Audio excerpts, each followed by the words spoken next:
ভাবছি এই হাতটাকে আমি একটু বাঁধিয়ে রাখবো। কারণ কি বলতো, মানে একটা সাধারণ রান্না কিভাবে যে অসাধারণ করে তুলছি আমি, মানে সেটা বাড়ির লোকের প্রশংসা পাওয়ার পরে না নিজেকে যেন কিরকম একটা, কি বলবো, একটা কোন হোটেলের সেফ বলবো আমি বুঝতে পারছি না।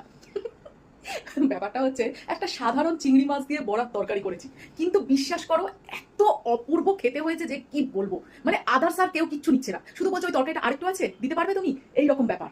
তো চলো কেমন ভাবে করেছি তরকারিটা তোমাদের সঙ্গে শেয়ার করি। সত্যি দারুণ খেতে হয়েছে, বিশ্বাস করো। চলো। 2 ঘন্টা আগে মসুর ডাল ভিজিয়ে রেখে দিয়েছিলাম, তার সঙ্গে বেশ কিছুটা রসুন নিয়ে নিয়েছি আর কাঁচা লঙ্কা নিয়ে নিয়েছি। আর এই পাশে আছে চিংড়ি মাছ। আর চিংড়ি মাছ যেখানে থাকবে রান্না তো একদম জবরদস্ত হবে। আর পুরোটাই হবে ফরচুন কাচ্চি খানি, এই আমি উল্টো নিয়েছি, ফরচুন কাচ্চি খানি mustard oil, pure mustard oil. প্রথমে এই সব ইনগ্রিডিয়েন্টস গুলো একসঙ্গে একটু, এই যে আমার যন্ত্র মিক্সিং জারে একটু পেস্ট করে দেবো। আজকে কোনো কুচিমুচি কিছু নয়, শুধু পেস্ট, ফাইন পেস্ট। আর যতটা পারবো জল ছাড়া করবো, তাহলে বড়াটা ভাজা যাবে না। তো চলো আগে পেস্ট করে নিই।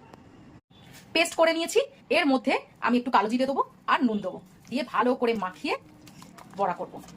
সুন্দর করে ফেটিয়ে নিয়েছি একদম। কি বলতো, মিক্সি যখন চালাচ্ছিলাম না, অন অফ করে করে পেস্টটা করলে তাহলে দেখবে জলটা লাগে না, বিনা জলেই হয়ে যায়। আমি কিন্তু একটু জল দিইনি।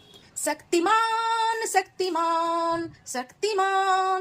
শোনো, যদি শক্তিমানের মতো সুপার ফাস্ট কাজ করতে চাও তাহলে বার্নারের দুটো দিকেই বসাতে হবে তোমাকে, একদিকে ফ্রাই প্যান আর একদিকে কড়া। একদম সুপার ফাস্ট কাজ হয়ে যাবে। এই যে বড়া দিয়ে দিচ্ছি।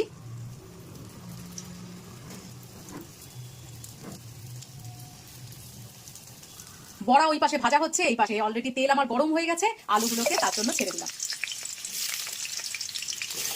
দুটো বড় সাইজের আলু নিয়েছি, এর মধ্যে দিয়ে দেবো হলুদ আর প্রয়োজন মতো নুন। আলুর গায়ে হলুদ দিয়ে আমি ওকে মুখ ঢেকে দেবো, ঢেকে দিলাম। এবার লো ফ্লেমে আস্তে আস্তে হোক। আর এই পাশে বড়াটা দেখো কি সুন্দর ফুলে উঠেছে, কি সুন্দর। আর চিংড়ি মাছের না একটা স্মেল আসছে, এই স্মেলটাই আমার ভালো লাগে।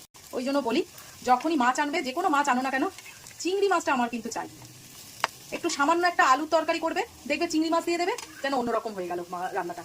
এই চিংড়ি মাছ এমন একটা জিনিস। আর আমার বাবা বলতো চিংড়ি মাছ খায় নাকি, চিংড়ি মাছ পোকা, ওটা মাছ নয়। যাতে উঠে গেছে। দুটো বার্নারে সবকিছু হচ্ছে।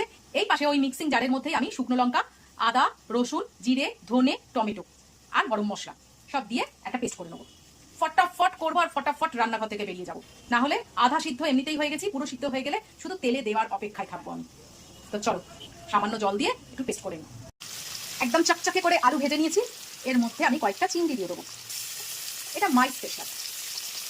এবার দিয়ে দেবো সামান্য একটু চিনি আর একটু হলুদ দিয়ে দিলাম, পেস্টটা করেছিলাম সেই পেস্টটা